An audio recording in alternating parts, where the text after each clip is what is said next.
Méditation du 6 mai, les intentions du cœur. L'ange de l'Éternel dit à Élie, descends avec lui, n'aie pas peur de lui. Élie se leva et descendit avec lui vers le roi. 2 Rois 1, le verset 15.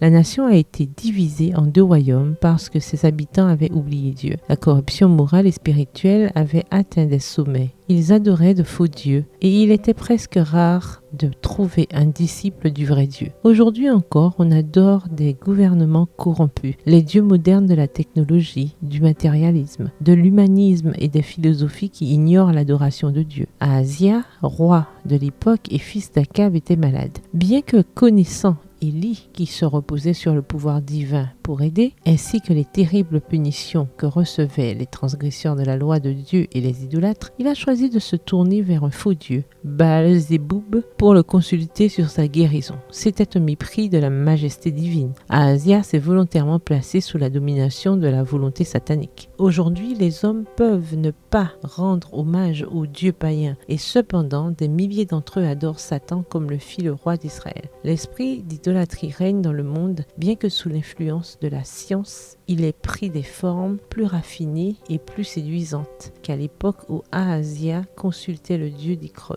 Chaque jour nous fournit la triste preuve que la foi dans la parole prophétique diminue, alors que la superstition et la sorcellerie satanique captivent l'esprit des foules. Ahazia ne respectait pas Élie, mais avait peur de lui. Lorsqu'il a appris que ses serviteurs l'avaient rencontré et qu'il avait envoyé un message de condamnation, il ne s'est pas repenti, mais s'est rempli d'amertume et a voulu l'intimider en envoyant un capitaine accompagné de 50 hommes armés pour le forcer à changer la sentence. Mais ils ont été consumés par le feu, au verset 10. Dans son désir obstiné de changer les plans de Dieu, il a envoyé un deuxième groupe d'hommes armés, également morts consumés, voir 2 Rois 1, le verset 10. Le troisième groupe a fait preuve d'un véritable respect. Le capitaine, à genoux, a imploré la pitié et Dieu a accepté leur humble attitude et les a sauvés de la mort. Les 3 groupes ont prononcé les mêmes paroles initiales, homme de Dieu. Mais le Seigneur, qui connaît l'intention du cœur, savait qui avait montré la bonne attitude. La vraie religion commence par une attitude correcte envers Dieu. Veillez à ce que vos paroles le louent toujours et respectent ses serviteurs. Bonne journée, que l'Éternel vous bénisse.